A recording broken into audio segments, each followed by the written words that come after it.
안녕하세요. 킥페이크TV의 자유의 등대입니다. 지난 방송을 통해서 문재인 정부가 얼마나 많은 국가 예산과 더불어 국가 부채가 늘어났는지 방송을 통해서 알려드렸는데요. 오늘은 그에 대해서 좀 더 자세한 내용들을 알아보도록 하겠습니다.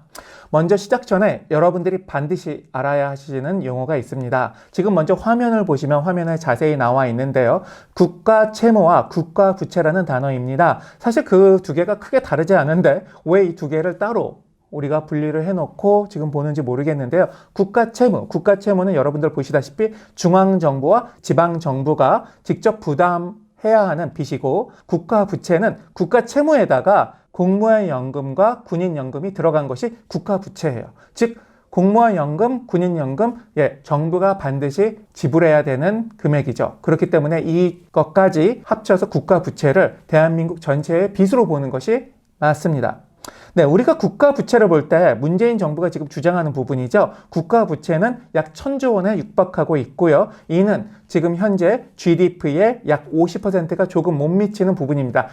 작년 말에 48%였고요. 올해는 50%가 조금 넘어갈 것으로 예측되고 있습니다. 굉장히 빠른 속도로 증가하고 있는데요. 지금 문재인 정부에서 주장하는 것이 바로 이 국가 채무만 놓고서 국가 빚이 많지 않은 거라 주장하고 있죠. 그런데 국가 부채를 포함해서 보면 굉장히 큰 문제점이 드디어 보입니다.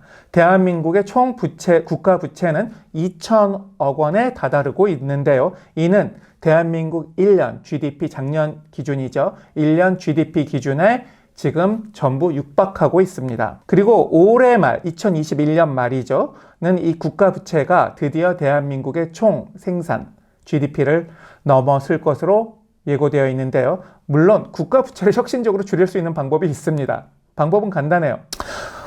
바로 공무원과 군인 연금을 줄이거나 연금 환급액을 조정하면 바로 되는데요. 문제는 공무원도 군인도 그것을 받아들일 수 있느냐의 문제입니다. 네, 제 생각에는 공무원과 군인들이 자신들의 연금을 재설정한다는 정책에 절대로 찬성하지 않을 것으로 생각하는데요. 결국 공무원, 군인 연금이 국가가 반드시 지불해야 될 사항이라는 점을 감안한다면 국가 부채가 어떻게 50% 미만이 될 수 있는지 문재인 대통령에게 정말 묻고 싶습니다. 문재인 대통령, 이것에 답해 줄 수 있습니까? 그래도 변호사 출신인데 말입니다. 문제는 현 정부에서 포퓰리즘식, 지금 현금 배급 정책을 계속해서 남발하고 있죠. 국가 제동도가 그로 인해서 굉장히 크게 압박받고 있는 상황인데요. 지난 14일에는 드디어 IMF에서 한국에 대해서 경고를 했습니다. 국가 부채 비율이 크게 높아지고 굉장히 빠르게 증가하고 있다고 경고한 것인데요. 요즘 지지율이 한 자릿수에서 매우 우울한 사람 하나 있죠. 이낙연 대표입니다. 이낙연 대표가 바로 IMF의 경고를 뭐라고 답했냐? 한국은 아직 그렇게 걱정할 상황이 아니다라고 했습니다. 어디서 많이 듣던 말 아닙니까? 1997년 말에도 우리가 IMF에 손 벌리기 전에 비슷한 말을 정말 많이 들었던 것 같은데요. 문제는 국가 부채가 늘어가는데도 국가가 돈을 벌어서 갚을 능력이 있다면 아무런 문제가 되지 않겠죠. 불행히도 한국에는 호주나 다른 나라들처럼 팔아먹을 자원이 없습니다. 즉 유일하게 살 수 있는 방법은 대한민국에서는 원자재를 외국에서 수입을 해와요. 그리고 그 원자재를 이용해서 되게 좋은 제품을 만듭니다. 그 다음에 그것을 다시금 세계에 팔아가지고 외화를 벌어들이는 것이 대한민국이 유일하게 살 수 있는 길인데요. 문제는 대한민국의 국력을 담당할 수 있는 인구가 줄어들고 있다는 점입니다. 지금 바로 여러분들 화면을 갖다 보시면 각 연도별 출생자 수를 갖다가 보실 수가 있습니다. 그래서 라인 그래프를 갖다 보시게 되면은 70년도부터 지금 2017년까지 굉장히 쭉 감소하고 있는 추세죠. 5천년 역사상 인구가 제일 많이 태어난 해가 1990년, 1991년, 1992년 이 3년입니다. 총 100만 명이 넘게 태어났어요. 와. 그런데 2000년대 초반까지만 해도 여러분들 그래프를 갖다 보시면 아시겠지만 55만 명 정도가 태어났습니다. 그 뒤에도 계속해서 40만 명 선이 유지가 되다가 2010년도 넘어오면서부터는 굉장히 크게 줄어들게 돼요.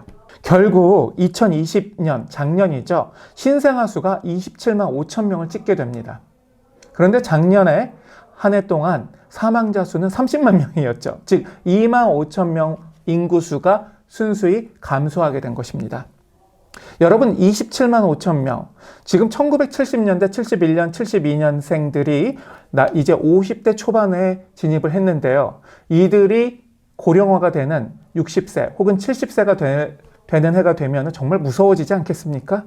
지금 이들을 갖다가 먹여 살려 지탱을 해야 될 2000년대 생들 숫자가 불과 35만에서 25만 명밖에 안 된다는 것입니다.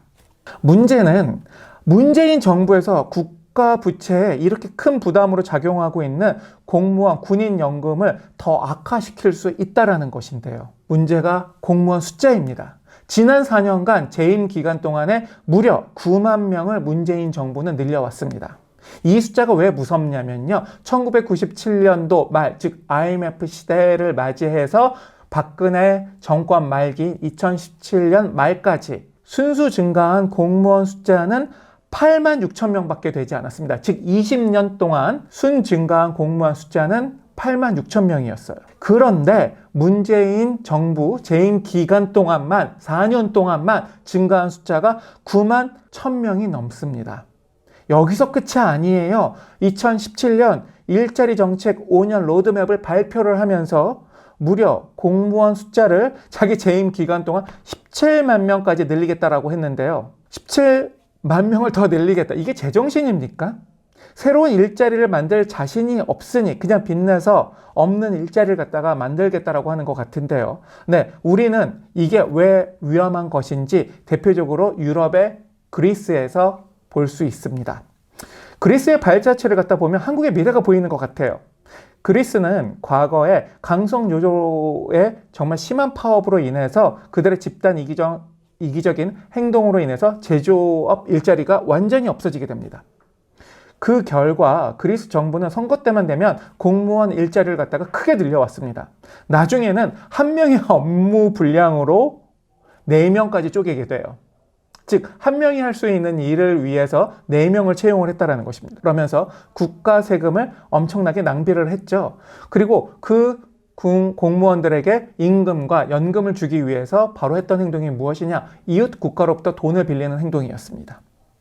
그리고 또 하나가 기업의 조세 부담을 갖다가 높였다는 것이죠. 그러다 보니까 기업들이 어떻게 돼요? 기업들이 그리스를 떠나게 됩니다. 그리고 이는 그리스 경제에 아주 큰 치명타가 되면서 산업 기반이 무너지는 계기가 됐다는 것인데요. 지금 우리나라도 강성노조에 대한 조정은 없이 그냥 기업들에 대해서 계속해서 조세 부담을 높이고 있지 않습니까? 결국 여러분들 글로벌 경제 시대에 기업들이 한국을 떠나게 이게 작용이 될 것인데 기업들을 못 잡아요. 왜? 한국이란 나라 말고도 지금 편하게 기업 활동을 할 수 있는 나라들이 얼마나 많이 있습니까? 여러분들 생각에는 삼성이라는 기업이 계속해서 이렇게 높은 조세를 갖다 부담하면서도 한국이라는 나라에 남아 있을 것 같으십니까? 높은 세금 속에서 살아남을 수 있는 기업은 없습니다. 특히 요즘같이 경쟁이 치열하고 기술 경쟁력 확보가 정말 총각에 달린 이 시기에 기업에게 높은 세율을 부과를 하게 되면요, 기업이 기술 개발 투자를 저해하게 됩니다. 정리하겠습니다. 문재인 정부의 일자리 정책, 특히 공무원 숫자를 늘려서 취업률을 높이려고 하는 정책은 지금이라도 반드시 멈춰져야 될 정신 나간 정책입니다. 정권의 지지를 위해서 이처럼 공무원 숫자를 크게 늘리고 대책 없이 국가 부채를 높인다면 제2의 IMF 사태는 반드시 옵니다. 1997년 한국에 경제 위기가 온 것은 바로 국가 신인도가 하락했기 때문이었고, 공무원 숫자를 지금 늘려서 국가 부채가 늘어나는 것, 국가 신인도가 떨어지는데 가장 큰 몫을 담당할 것입니다. 그리고 나면은 대한민국에선 피할 수 없는 국가 경제 위기가 다시 올 수밖에 없다라는 것, 그리고 기업들의 탈한국이 계속해서 일어나고 있다는 점, 여러분들 정말 이것은 엄살이 아닌 간과할 수 없는 대한민국 국가에 닥친 가장 큰 위기 현황입니다. 오늘 방송 여기까지 하겠습니다. 킥페이크 TV 자유의 등대였습니다. 감사합니다.